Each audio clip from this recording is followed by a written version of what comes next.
लीला 30 साल से मुंबई में लोगों के घर घर जाकर पुराने कपड़े जमा करती हैं।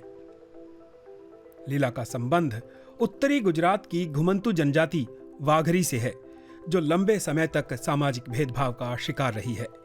इस समुदाय के लोगों की रोजी रोटी का आधार पुराने कपड़े हैं। वे पुराने कपड़ों के बदले लोगों को नए बर्तन, प्लास्टिक का सामान या नकदी देते हैं और फिर इन कपड़ों को आगे बेच देते हैं। इधर से 10 में लेता है, धुलाई इस्त्री करके हम लोग 20 में 30 में बेचते हैं। उधर जाके सब करना पड़ता है, सिलाई भी करना पड़ता है, फटेला होएगा तो ऐसा करके बेचते हैं। वाघरी लोग जमा किए कपड़ों को मुंबई के उपनगरीय बाजारों में बेच आते हैं। ये एक फुटपाथ बाजार है। उन कपड़ों को खरीदकर व्यापारी दूर दराज के गांवों में बेच आते हैं, उन जगहों पर जहां लोगों के पास नए कपड़े खरीदने को अक्सर पैसे नहीं होते। हर महीने इस तरह के एक बाजार से ही लगभग 40 टन कपड़े देहाती इलाकों में जाते हैं। जो माल बचता है वो ज्यादातर फटे कपड़े और चीथड़े होते हैं। उन्हें वजन के हिसाब से रद्दी वालों को बेच दिया जाता है। फैक्ट्रियां वो माल खरीदकर कार की सीटों या गद्दियों की भराई के काम में लाती हैं।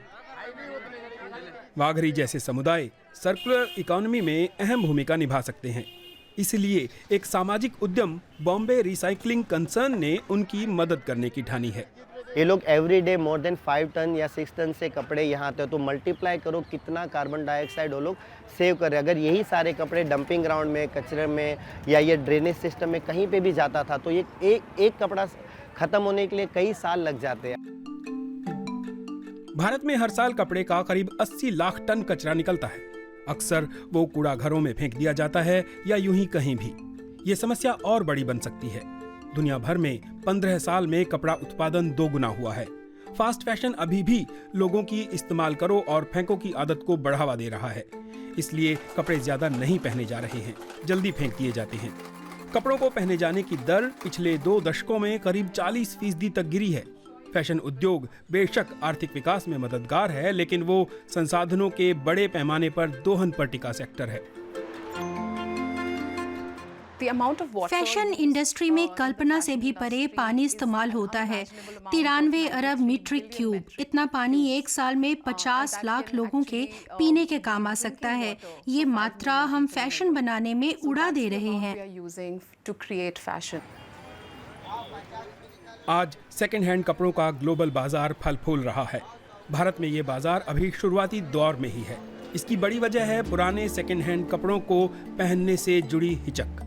लेकिन शहरों में युवा खरीदार फास्ट फैशन के टिकाऊ विकल्पों पर जोर दे रहे हैं और उन्होंने पहने हुए कपड़ों को अपनाना शुरू कर दिया है।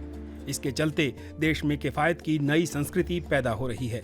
बढ़ती मांग ने दुकानों को सेकंड हैंड कपड़ों और दूसरे पुराने सामान से भर दिया है। स्टाइलिस्ट और फैशन डिजाइनर अमित बांद्रा के इस किफायती स्टोर में अक्सर आते हैं। हम सब लोग सस्टेनेबिलिटी का रुख कर रहे हैं। फैशन में इस चीज की इस समय काफी मांग है, इसीलिए मांग को रिसाइकल करना सही है। अपने संसाधनों को बर्बाद करके हमेशा नए माल का उत्पादन सही नहीं है। 2019 में खुले बॉम्बे क्लोजेट क्लीन्स में लोग नकदी के बदले अपने कपड़े बेच सकते हैं। जो लोग यहाँ आते हैं वो ऐसे लोग नहीं हैं जो नए कपड़े नहीं खरीद सकते। वो ऐसा इसलिए कर रहे हैं क्योंकि ये लाइफस्टाइल चेंज है और उसकी बदौलत इन कपड़ों की उम्र भी बढ़ जाने वाली है। अनुमान है कि रीसेल बाजार अगले कुछ वर्षों में ई-कॉमर्स बाजार से आगे निकल सकता है। भारत के फैशन ब्रांड्स को सेकंड हैंड सेगमेंट की ओर मोड़ने में मदद करने वालों में रीलव जैसे प्लेटफॉर्म हैं। ये एक सर्कुलर टेक प्लेटफॉर्म है जिसे कीर्ति पुनिया और प्रतीक गुप्ता ने बनाया है।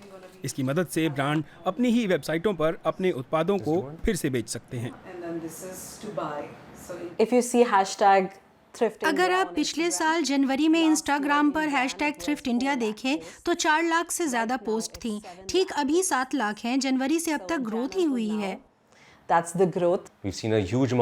बहुत सारे लोग इस ब्रांड और इस प्लेटफॉर्म से जुड़ना चाहते हैं।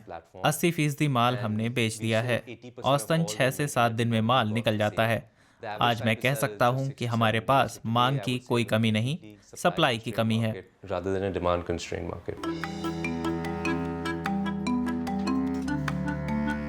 कुछ किफायती स्टोर अपनी वैल्यू चेन में महिलाओं को लाने की कोशिश कर रहे हैं।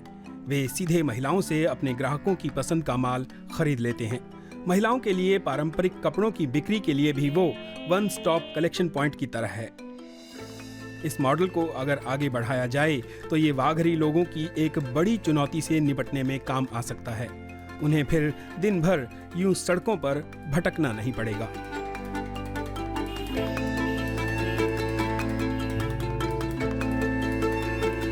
मदद आगे मिलेगा तो अच्छा है, किधर मिल जाएगा एक साथ में गट्ठा तो हम लोग ले लेंगे। घर घर में नहीं जाना पड़ेगा, एक जगह मिल जाएगा, सब लोग एक जगह पे रख देगा तो हम लोग लेके आ जाएगा।